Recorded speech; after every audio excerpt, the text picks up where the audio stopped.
Welcome back to Sage Connections. Today I'm joined by Dr. Meeta Singh, a board certified sleep physician and physiatrist specializing in the science of sleep and performance.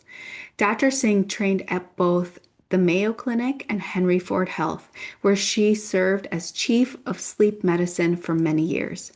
She has worked with professional athletes, executives, and high performers across the NFL, NHL, NBA, MLB, Olympic organizations, and more, helping people optimize sleep to improve both physical and mental performance. In this conversation, we dive into what actually happens in the brain and body during sleep, the different sleep stages and why they matter, dreams and nightmares, night owls versus early birds, common myths around sleep, and practical ways to start improving sleep tonight. Sleep is something every single one of us does, but most people still do not fully understand how deeply it affects mood, hormones, recovery, focus, long term health, and overall quality of life. I think this will be a fascinating conversation. Enjoy. So, what drew you to sleep medicine as your specialty? So I did my training at Mayo Clinic. I was a psychiatrist, and this was many years ago. And when, in your final year, you do rotations, and I did a rotation in sleep medicine, and it was so fascinating, Luba, because, sleep is a subject that everybody is interested in, right? We all sleep, and when I went to medical school, and for many, many years, even now, people don't talk about the science of sleep at all. So it's mysterious and yet important. And so it was just a fascinating thing to kind of study. And yeah, I think I fell in love with it, and I think sleep fell in love with me. So it's a good partnership. Makes sense. When you use the phrase coaching the sleep muscle, what does that mean to you and where did that come from? So excellent question, and I don't use that often anymore, except for my practice in which I work with professional athletes. So when I started working with professional athletes, I think it was about maybe 15 years ago, I first happened to work with a professional NFL team. And when I was talking to them about sleep issues, I had one of the head coaches was sitting there, and he's like, "Oh, it's like you're giving us information about sleep the same way we coach our players. You're just coaching the sleep muscle." And I found that so interesting. So I was like, "Do you mind if I borrow it?" He's like, "Have at it. It's totally yours." And so I've been using it ever since. And sleep is a behavior. And because it's a behavior, there's never a time when you can say, I've solved all issues in my sleep. There really is. And I'm also a sleep doctor, and I'll touch upon that. There's a clinical aspect to it also. But, whenever, so there's always some course correction you can do. It's like the same way, when you're working with a coach, there's an accountability partner. And so it's like the same, it's how you keep on track when you're doing exercise. It's how you keep track when you're, eating right. In the same way, there is a relationship in which working with somebody who helps keep you accountable helps you um, kind of structure your life so sleep can fit into it. Yeah, so essentially optimize sleep Yes, for you, for the yes, individual. Yeah, yeah. and probably their life and their sort of I mean, we all need sleep to perform well, whether we're playing in the NFL or have a job and Yes. so yeah. Yes. And So so, mhm. like I have to, touch upon that because even though, even though sleep is an essential, non-negotiable behavior, we have a voluntary control over it, right? So if I need to wake up to take my kid to school, I need to just wake up. If I need to be up for something at night and I need to wind down, or if I need to If I'm a night owl and I just cannot fall asleep till about midnight, and therefore have to be up at a certain time. So sleep has to fit into your life, and everybody's life is different. So there are broad principles about sleep, like, what good sleep quality is, what are the things that how much sleep you need, etc. But then you have to individualize it to the person. Yeah. So what's actually happening in our bodies and our brains when we sleep? Like, what is it? What makes it so essential?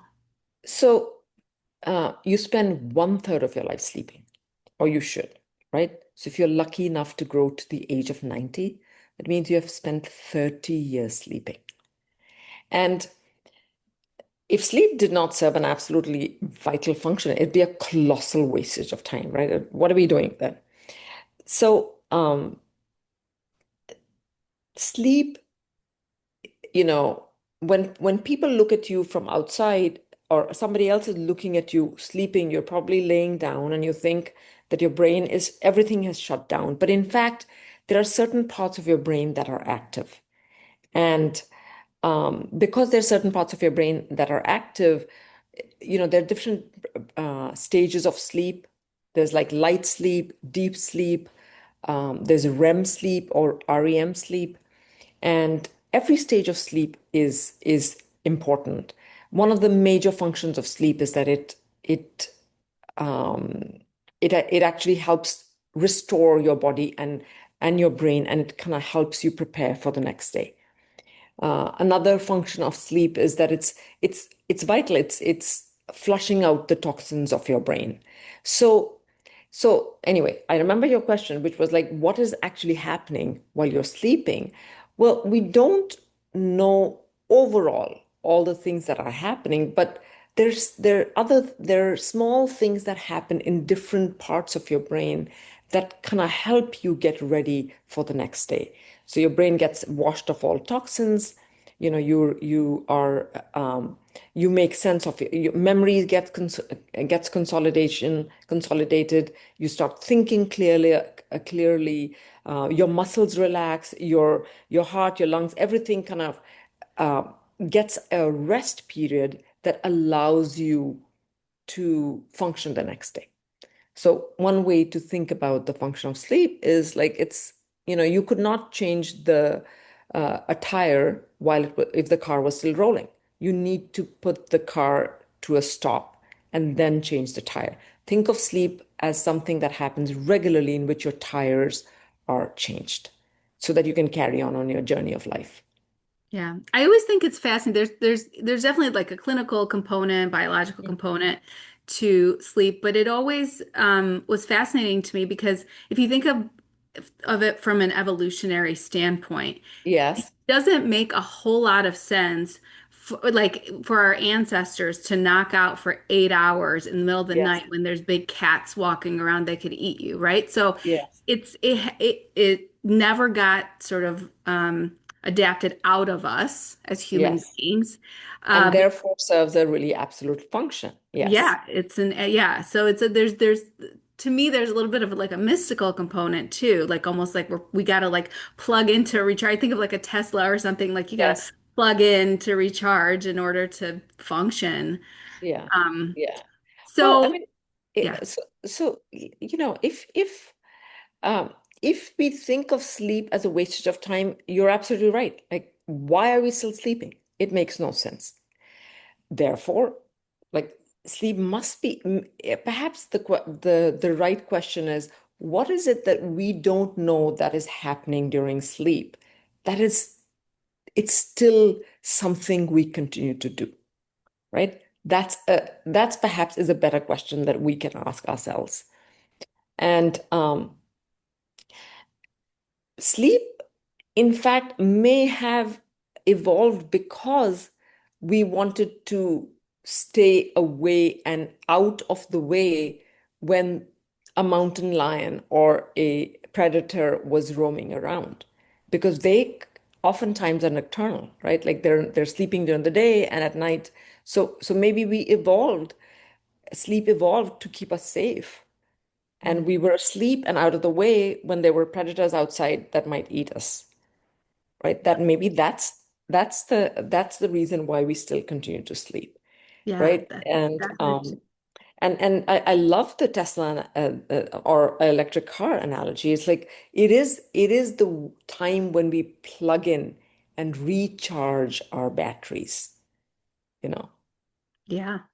So can you break down, I know we kind of touched on the different stages of sleep, but can you Yes. kind of break down all the stages and Yes. why each one matters?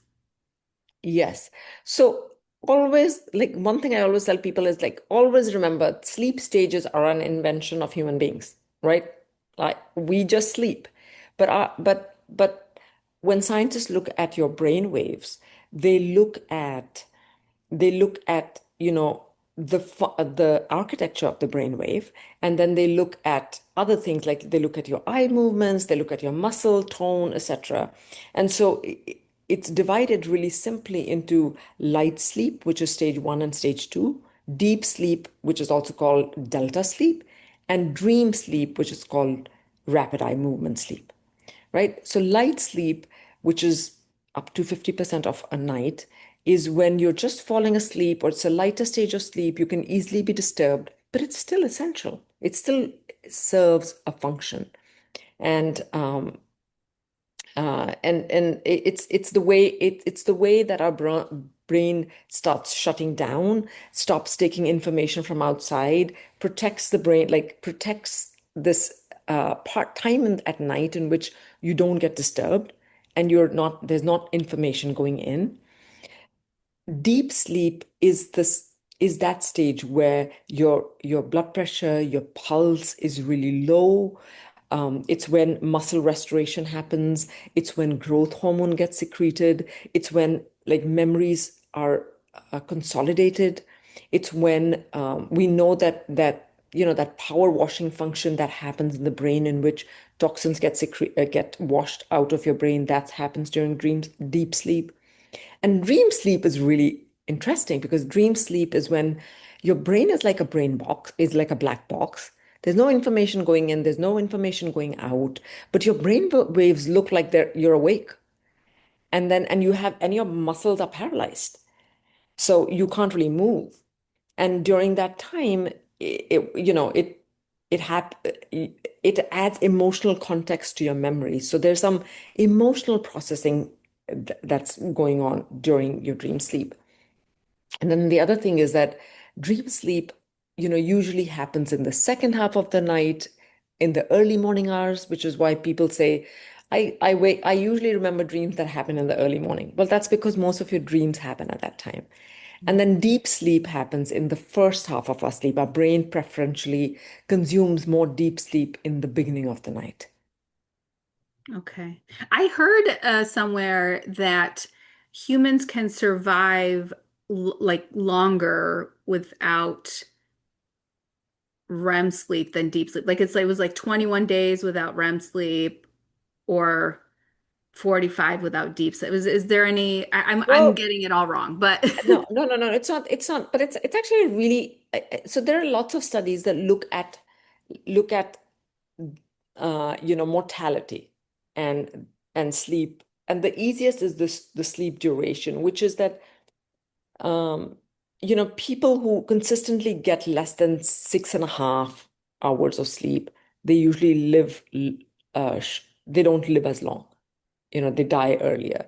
And then there's a U-shaped. So people who consistently are sleeping more than 9 hours are um, also don't live as long. And that's thought to be that there's something else going on. They're already sick. That's why they're spending too much time in bed, etc. Right? So there's like this happy medium between 6.5 to 7.8 hours, which is, and again, we're all individuals. So there's this duration.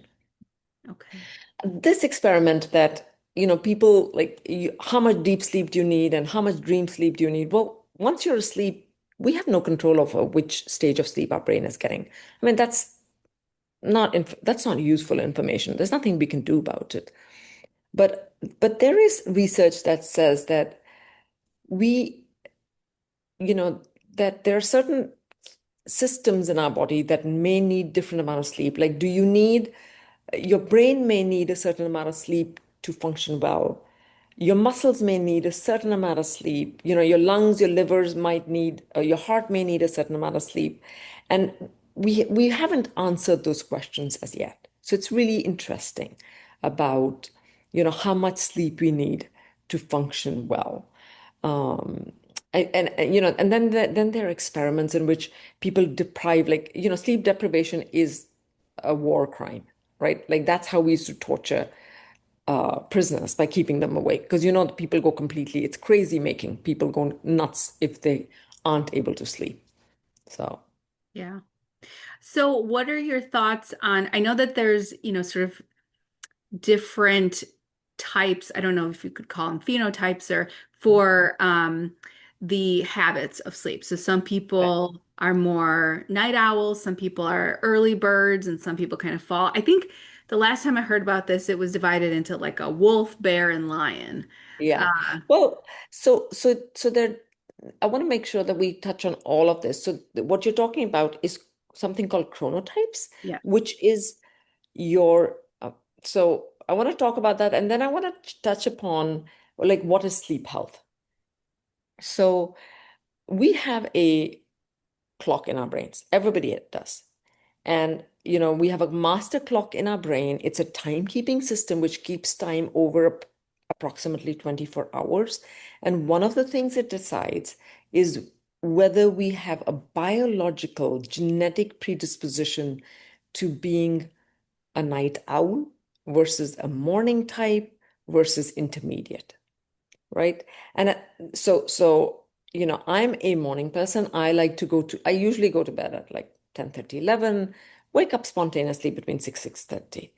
My youngest daughter, she is a night owl, like, and she's also in college, but she goes to bed at 2 in the morning.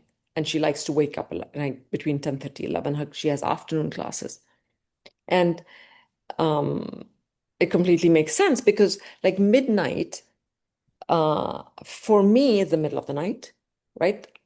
But for her, midnight is not even the beginning of her nighttime sleep schedule. So there's a biological difference between, what time we go to sleep and what time we wake up. So there's this timing of sleep, and it's all different for different people. And again, it makes sense. Like if we were living as hunters and gatherers, and if we were in, it would make sense that some of us are night owls because somebody has to keep night to be on the night watch so that the mountain lion doesn't come and eat us. Yes. And uh, and if you're a morning person, then you want to make sure that somebody is on the watch then too. So that's the circadian clock, right?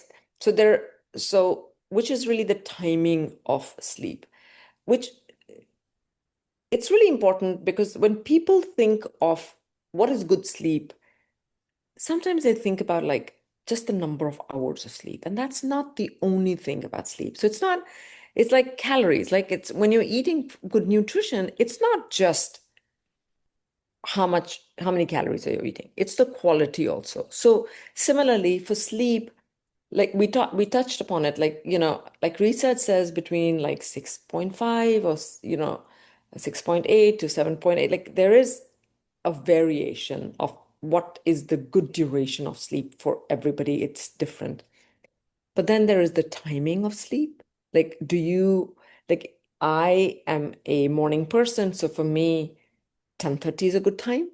But for my daughter, for example, who's a night owl, if she went to bed at 10:30, she would not sleep, right? Because it's her timing is different based on her circadian rhythm. Then there is the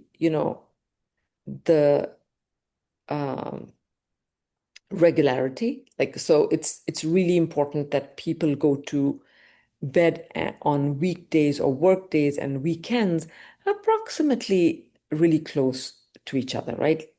Like sometimes you don't want to go to bed at a certain time and wake up, and then on the weekend go to bed 4 hours later and then sleep in till about noon, and then on Monday again, it like irregular. Your brain doesn't like irregularity. Then is sleep efficiency, which is like how many hours are you actually sleeping when you're in bed? And then there is how alert you feel the next day. right? Do I feel alert, energized during the day? And so there are different things that decide what the quality of your sleep health is going to be. Yeah.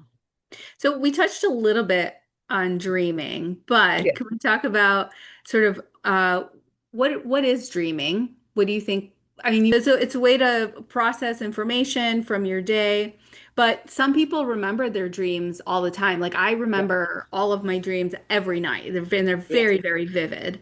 And some Yes. people don't ever remember their dreams. Is there a Yeah. reason why? Well, I have to tell you, like dreaming and interpretation of dreams and like what do my dreams mean is it's such an ancient thing, right? I think from time immemorial, people have always been asking this question. Like there were priests in the past, and they're like, should we write down our dreams? What does my dream mean? Is my dream predicting something in the future? And there's like this such a vast like subject. Dream sleep is just basically it's a it's a stage of sleep, one of the stages of sleep in which like I said, that, your brain waves look almost like you're awake. So there's a lot of activity going in your brain, but it's like a black box. There's no information going in and there's no information going out. But your body is paralyzed. It's because that's a protective thing that happens because if your body was not paralyzed, you'd act out your dreams, right? You'd hit yourself and that's actually a sleep disorder in which people lose that paralysis. But then you know, in addition to that, like dream sleep is also like plays a starring role in some disorder. Like, for example, in people who have PTSD, they can have really bad dreams, and that can really profoundly affect how they feel the next day. In nightmare disorder, they can have these really frightening dreams. So it can really affect you. And for some people, writing down their dreams and trying to make sense of them becomes really important because it kind of helps them almost understand themselves. And so, like, the field is really, really fascinating. There are some drugs that make dreams like more vivid. So some of the sleeping pills can give you really vivid dreams, and sometimes, like, the older antidepressants can suppress dream sleep. They can also cause like increased dreams and vivid dreams. And so if people are having like dreams that are problematic, it's probably a good idea to go at least talk to your primary care doctor and say, hey, do you think I need to get a sleep study? What about recurring dreams and nightmares? Any thoughts on that? Yeah, I mean, there are some, they're called parasomnias, in which you have like disorders. A nightmare is when, you have recurrent dreams and you kind of remember it, they're really scary. And sometimes it happens in young kids. And, part of the therapy can be like, in addition to doing a good workup, is to kind of maybe wake the child up before that dream happens, because they typically happens they recur at the same time, and you can kind of uh, like break that pattern. So there's that. Uh, it can also mean nothing. A lot of times, because dream sleep happens, it's because it's a circadian thing, and it happens at a certain times in the second half of the night. So when a lot of people say, well, I always am dreaming in the early morning hours, they're really vivid and I remember them, that's because that's when your dream sleep happens. It might be just a normal, natural pattern to it. Um, the other thing is that, like, always sometimes look at your supplement drawer, because sometimes some of the supplements people take will worsen dreams, or they'll fracture their dreams. When people drink alcohol, or they are like taking marijuana, etc., both those things will fracture dream sleep and make your dreams more vivid. So that's something to pay attention to. Interesting. What supplements usually cause this? Well, so any supplement that is also is a sedative, that's also going to help like calming you down, because Typically, if you have a dream, you wake up from it and that like stops the dream. But if you're on a medication that is preventing you from waking up, or that's it's sedating, then your dream is going to be more prolonged and it might be more intense. So we're talking like maybe valerian root, Yeah. melatonin, that kind of stuff. Yeah. Okay, okay.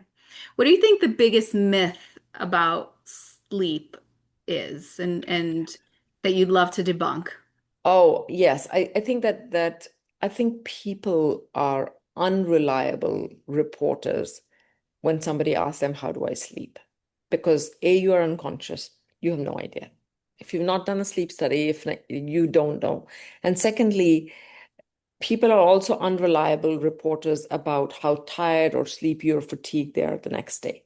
They themselves don't know because this is their normal, right? So they don't know what it is to feel refreshed or etc. So I think that's the first thing. Um, I think the second thing is that when people think that like snoring is normal and like snoring is not normal.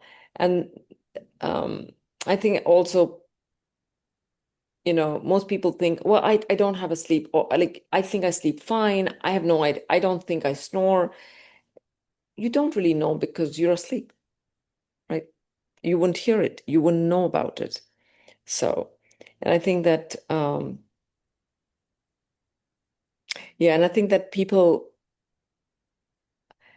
mistake, uh, people are not aware of how daily stress affects how they sleep at night, right? So everything that happens during the day affects how you sleep at night.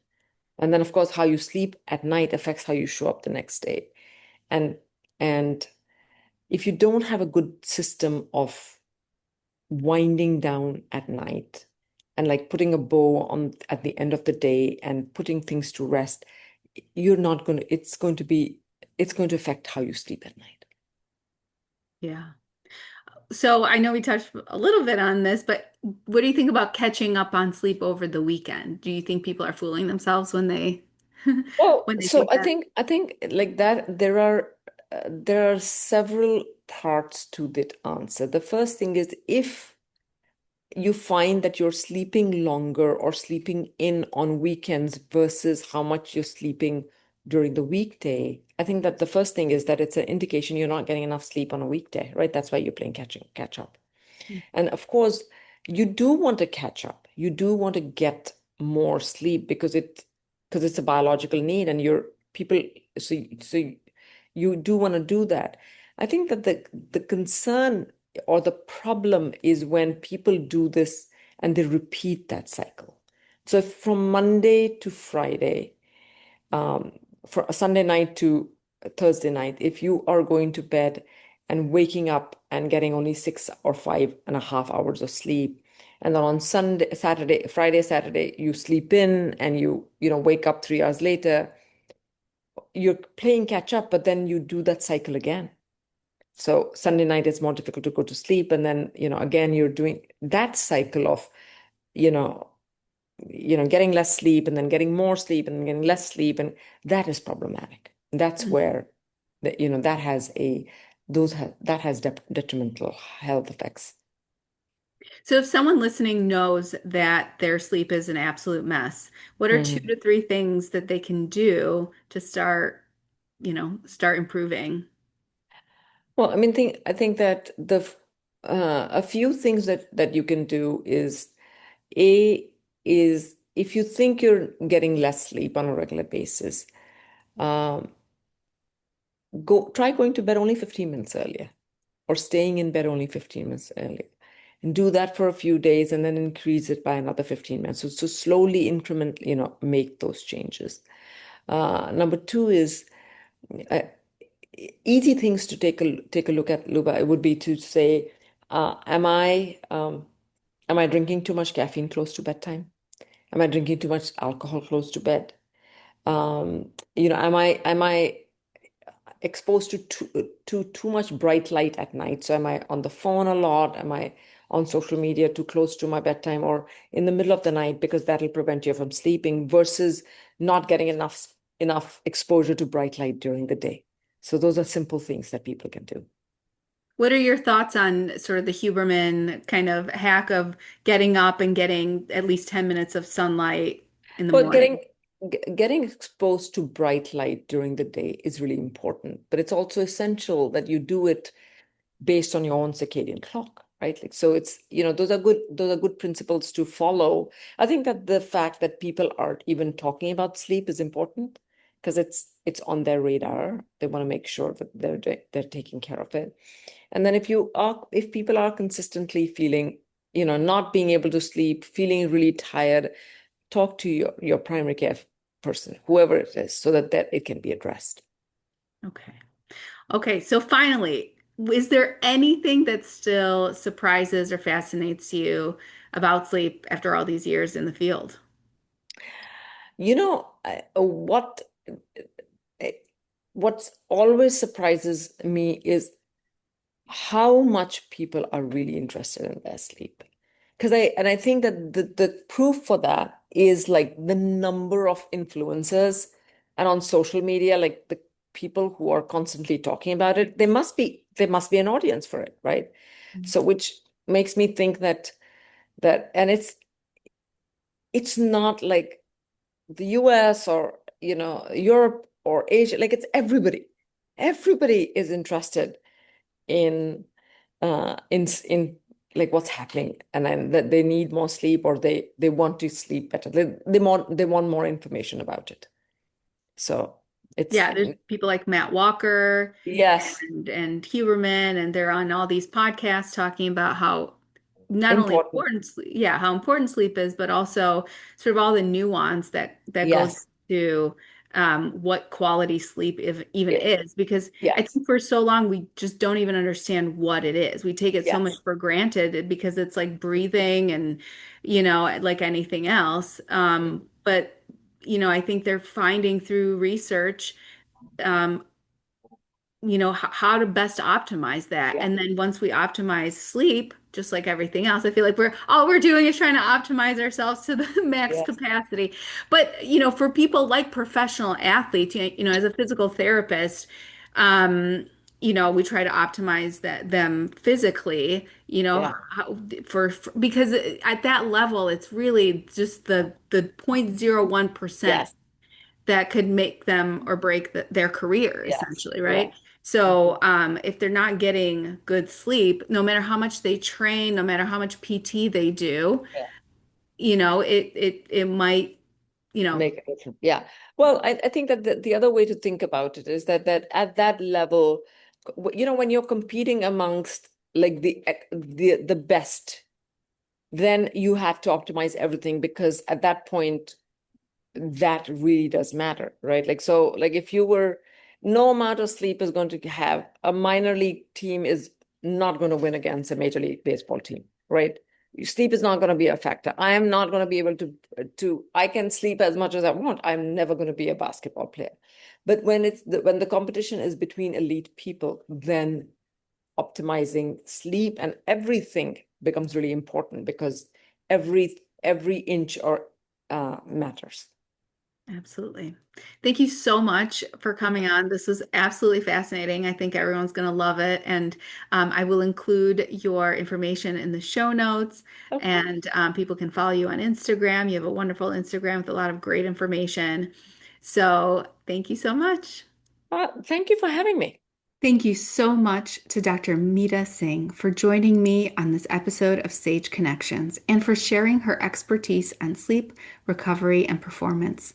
I love this conversation because sleep is one of those things that impacts literally every aspect of our health, yet so many people struggle with it or underestimate how important it really is.